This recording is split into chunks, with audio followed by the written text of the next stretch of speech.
Трите най-често срещани вредни навика, които са предпоставка за възникване на ортодонска деформация са: на първо място смукането на пръст или биберон след навършването на годинка, годинка и половина.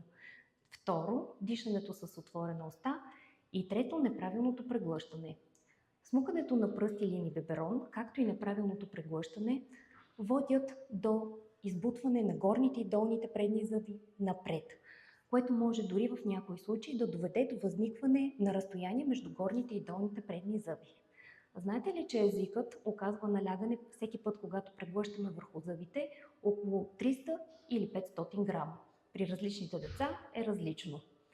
Смукането на биберон или дишането с отворена уста са предпоставка за оказване налягане върху горната челюст, което не позволява нейното нарастване и това може да е причина за възникването на кръстосана захапка.